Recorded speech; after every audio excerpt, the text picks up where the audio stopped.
Here today by friends from the Kentucky Derby Festival and first responders that are here in our Emergency Operations Center, which will be open this Saturday in support of the 35th annual Thunder Over Louisville. As everyone knows, Thunder is the opening ceremony for the Kentucky Derby Festival events, and it is the best air show in our country, and it is the best and biggest fireworks display in our country every year. And this year, the drones are returning with one of the largest public drone show in the United States. Last year, they were absolutely amazing, and I'm sure, Matt, that this year you've got even more special things in store. And we are delighted to welcome hundreds of thousands of people to our great city for this amazing, family-friendly, fun, safe, unique event on a day where the weather looks like it's getting better each hour that goes by. So fingers crossed. This wonderful event would not be possible without the hard work of so many people and so many agencies. Today, you'll be hearing about the importance of planning ahead for this large event, knowing what to bring, what not to bring on Thunder Day, what our public safety plans are, which is our absolute top priority, ensuring that everyone who participates in Thunder, who comes to downtown Louisville, has a safe time first and foremost. That is our priority. We'll tell you about our traffic plans, road closures and parking areas, TARC routes and fare-free services to get people downtown and then back home again as quickly and safely as possible, river operations and river traffic and what's going on with respect to the Ohio River, and how you can stay up to date on Thunder Day with emergency notifications. And finally, some information on what to do in the unlikely event that there is an emergency.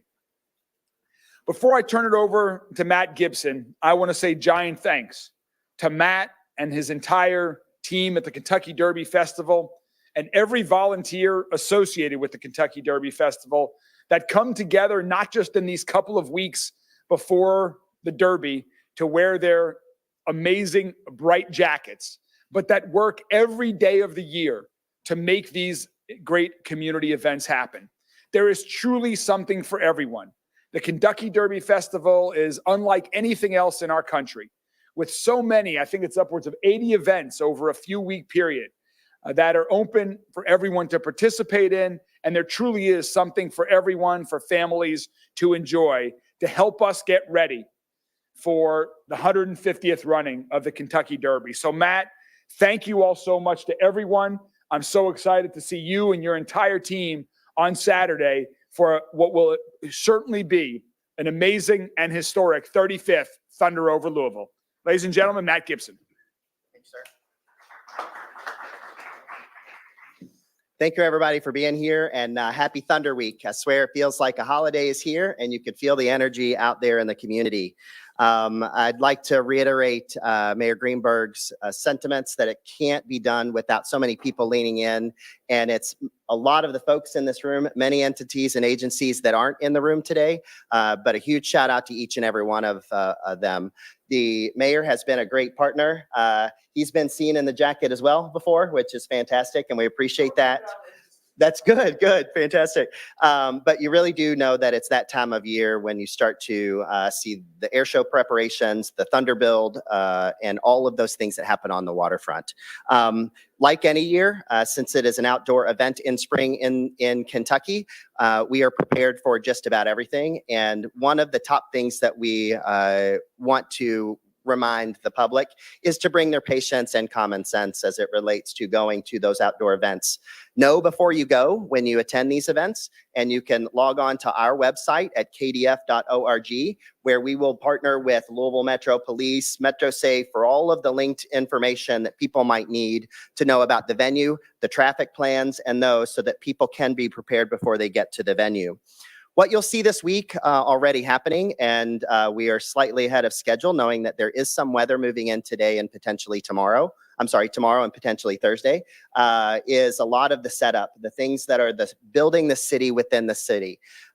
The crowd estimates on great weather days can be very large and are actually pretty respectable on bad weather days as well, when there could be rain, overcast, etc. So the Thunder faithful and fanatics will show up regardless. So Setup is moving along quite well. There is some real estate that is lost to the Ohio River. You know, that's something that we contend with every single year. Our partners will work to remove debris when appropriate as the water recedes, and we are watching that go down to fall much lower in its banks as the week goes by. We work very closely with our on-water safety partners like the U.S. Coast Guard, Louisville Metro Police, and the like, and we will continue to monitor the situation or the status of the Ohio as we continue to go. So we encourage folks to figure out where you want to go. There really is something on the venue for everyone. We've got the Myers Family Fun Zone down by the Big Four Bridge, very family coordinated, lots of things for people to do, lots of engaging activities. The same thing on the South Great Lawn, lots of interactive things for people to see, much larger crowds as you see near the Great Lawn, South Great Lawn, Witherspoon Street and the like. But there really is a lot to experience all over the venue. At 4th and River, we've got a small midway, but really just look on the website to see what is there. And we really encourage folks to have a great time as well. As you know, because downtown, what we're turning into one of the largest open air mass gathering spaces is really built for downtown traffic and the like. So the patience comes into play when it comes time to leave the event. Again, as Mayor Greenberg said, that the weather continues to improve as we look each day. And it really is favorable for what we're looking to do with wind speeds and the like. So it could have sizable crowds, and people's patience is key. The traffic plan has been tried and true after 35 years, and it keeps working better and better each year. And LMPD will be sharing that stuff a little bit later.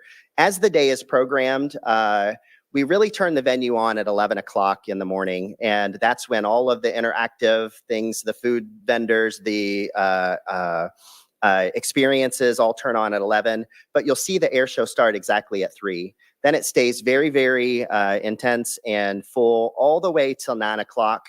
And we start some of the nighttime air show pieces, and then it moves right into the drones piece. As the mayor said, we have over 400 drones this year. So you'll see that's an increase over last. And we do have some exciting things. It will be firing or launching from the west side of the venue again. And looking at the weather conditions and wind conditions that we have, it should be a much higher show than it was last year just because of those wind conditions. And then right as we run into 9:30, then the most intense 30 minutes of fireworks that you've ever seen. And we always tell people you will understand the day after. We've got a brand new designer, as you've heard Wayne talk about a lot. Patrick is a worldwide renowned designer, and this has been one of his target shows his entire career.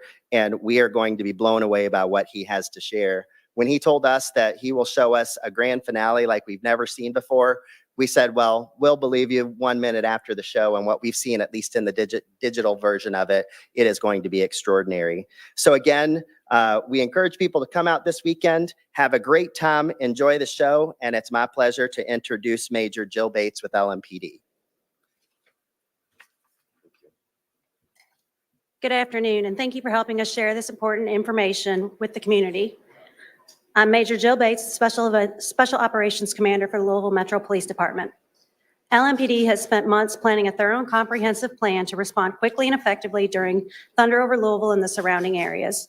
We utilize every available tool to ensure a safe environment for everyone attending, including technology to monitor and keep the event safe and fun for all families. You will see a strong police presence, not only from LMPD, but with our local law enforcement partners. I would like to thank our special events team, as well as KDF and all our federal, state, and local partners who pull together each year to make this event a success. We cannot do this without everyone's help. We need the public's help to assist making this an extraordinary and safe event. If you see something, say something.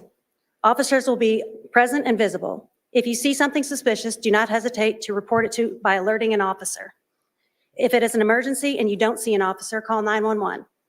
If you see something that is not an emergency but needs to be reported, call area code 502-574-711 or the anonymous tip line at 502-574-LMPD. We need everyone as vigilant as possible. We are expecting thousands of crowds, so please expect delays. As a retired lieutenant once used to say, pack your patience. Be patient with officers, be patient with each other when you're walking through the crowds or when you're trying to get home safely. Be patient. Thank you all. I would like to introduce Lieutenant Craig Browning with the LMPD Traffic Unit to discuss the traffic plans. Good afternoon. Lieutenant Browning, Louisville Metro Police Traffic Unit. Just wanted to brief everybody. The big question everybody has is getting to and coming from Thunder. There are going to be some changes that are going to affect patrons, police officers, citizens alike, whether you're attending Thunder festivities or not. Starting off on Thunder Eve, approximately 8:30 p.m., the interstate system around Louisville will be rerouted. 65 North will be diverted onto 264. 65 South, once you're south of the Waterson Expressway, will be diverted onto Gene Snyder. 64 East, coming from the west end, will be diverted onto 264. 64 West, running westbound in the east end of the county, will be diverted also onto 264. Same thing goes for 71 South. That's going to add minutes to your commute. As Major Bates said, pack your patience. We're going to route you around the congested area if you're traveling on the interstates. The off-ramps into downtown will also be closing around this time, and they will remain closed until we reopen them after the conclusion of the event.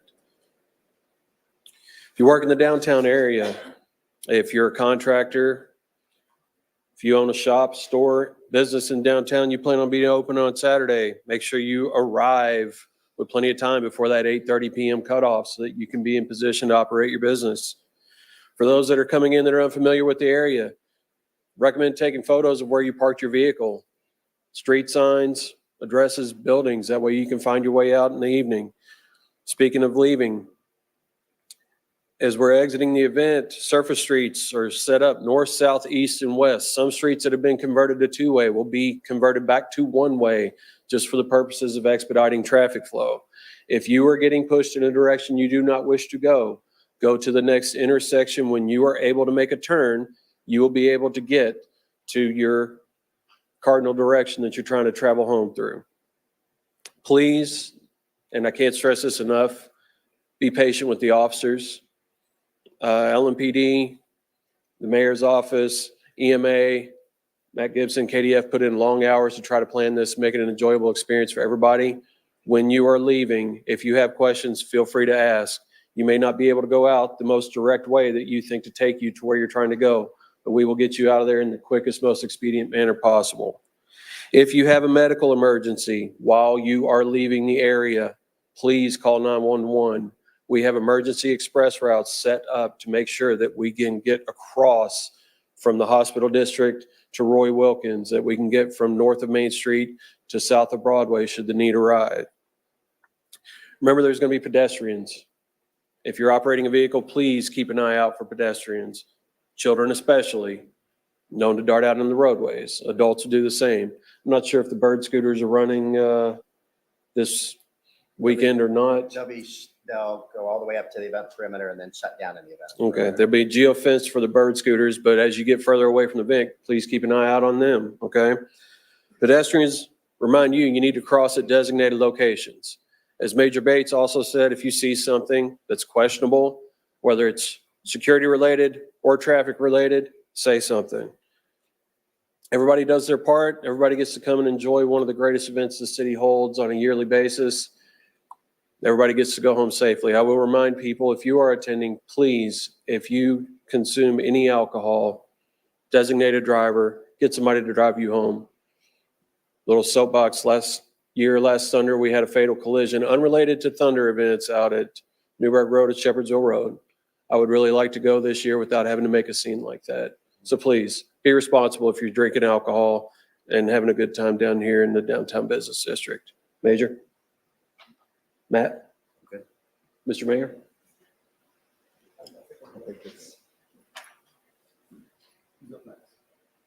Okay. Mr. Stevens, Chief Operating Officer of TARC. Appreciate you. Thank you, sir. Okay. Hello, my name's Rob Stevens. I'm Chief Operating Officer for TARC. Glad to be here today. We're pleased to play an important role, as we have every year, in helping tens of thousands of people in and out of the downtown area for this event. One of the most important things about this event, it will continue to be fare free.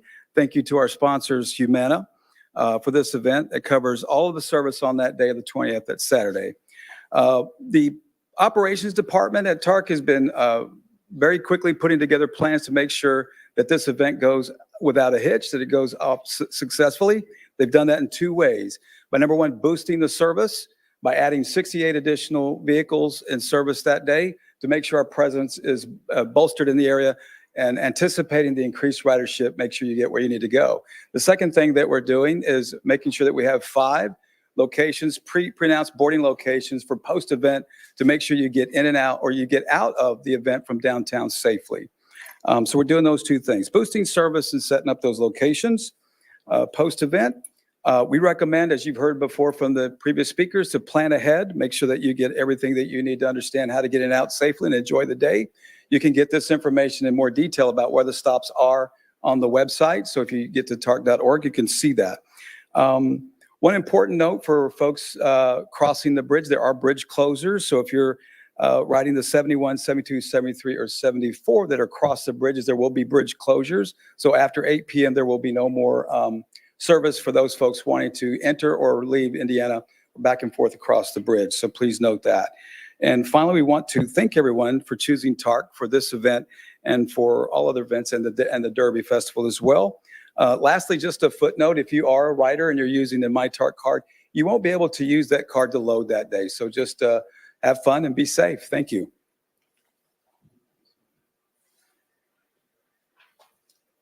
We have up next. Hi, good afternoon. I'm BM1 Haley Lombardi. I'm the officer in charge at Coast Guard Station Louisville. Here to talk to you a little bit about on-water safety. We've talked a lot about the non-water side. So getting into the water side, we are going to have a restricted safety zone set up starting at the Big 4 Bridge. And it's going to cover about 10 miles heading upbound on the river. No vessel traffic will be able to pass through that during that time. It will be announced on Channel 16 as well on VHF. If you need anything, hail out to the Coast Guard on Channel 16 VHF. We will be able to respond. With that, there will be an anchorage for vessels available starting on the Indiana side next to the Big 4 Bridge out to the center. If you are past that center, we will come over and just let you know to push back. We will have a picket line of volunteer vessels set up. So that way, if anybody is teetering on that line, we'll make sure to get you back. Some things to keep in mind for recreational boaters this weekend is the river stage is fairly high right now. It's anticipated to go down. However, with the upcoming pending weather that's coming in, if it does bring a decent amount of rain, that river stage may not go down as much as we would like it to go down. We plan on hopefully still being able to be out on that water, but recreational boating traffic, we would just like to caution boaters significantly with launching and recovering and anchoring. The river stage currently is just under 21 feet, which is basically almost at the action stage. And then the flood stage starts at 23 feet. So we're kind of teetering on that line. It's supposed to drop down to 16 feet by Saturday, but that's not including the rain that we're supposed to get in the next 2 days. So please just keep an eye on that if you do plan on launching a recreational boat, and we will be making announcements on Channel 16. Our auxiliary will be doing volunteer safety checks before you launch at Cox Park and Duffy's Landing.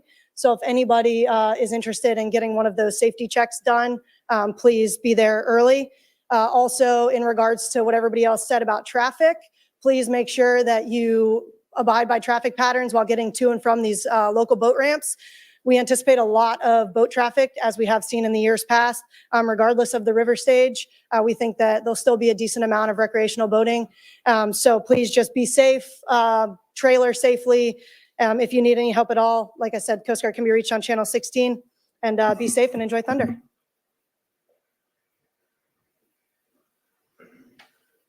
Hello, Jody Myman, Executive Director here for Louisville Metro Emergency Services and Emergency Management. So we continue to work, obviously, with our local, state, and federal partners. You are in the Emergency Operations Center now, so it will be fully activated on Saturday. It's not just a Kentucky event. We also work with our partners over in Indiana as well. And I feel like Matt and I are joined at the hip, you know, for these couple of weeks, either by phone or literally with everything that goes on as well. Be prepared. Prepare yourself now. Prepare your families now. We always tell people to sign up for Lens Alert. That's our Louisville Emergency Notification System. You can go to louisvilleky.gov or go to our website. If you want to receive information and potential emergencies specific to Thunder, we also have an opt-in. You can text Thunder to 67283. We do that every year, and we'll be sending out emergency notifications if need be to that during the event.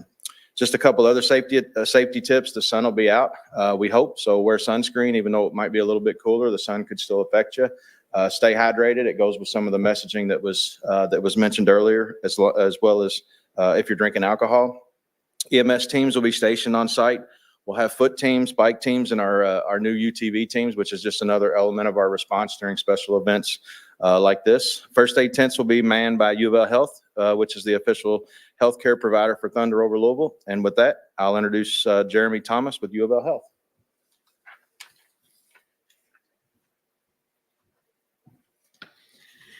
So I'm Jeremy Thomas, representing the event medicine team for the emergency department for U of L Health.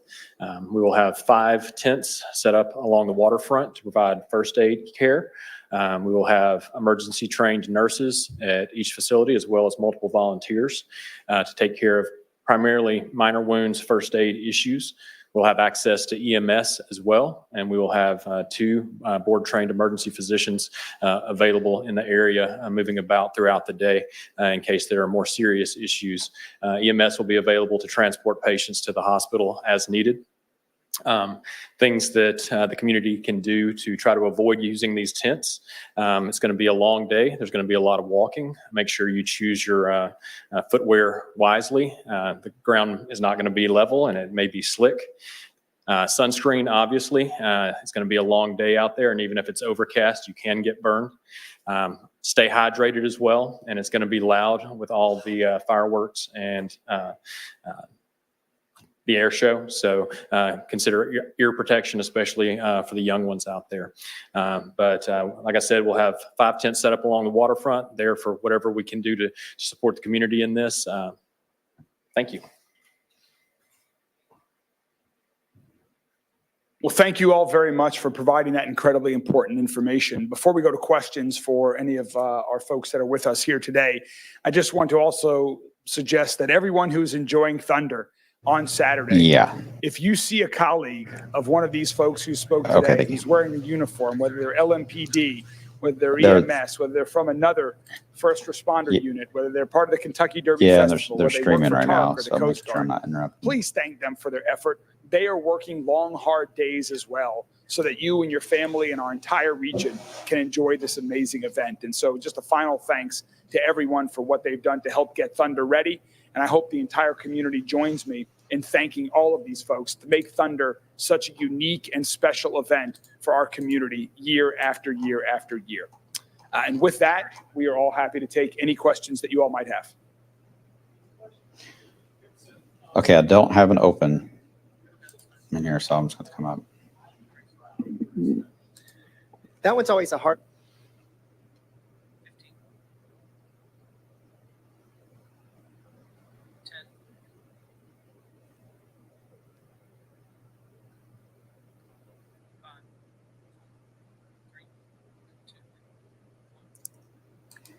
And hello, everyone.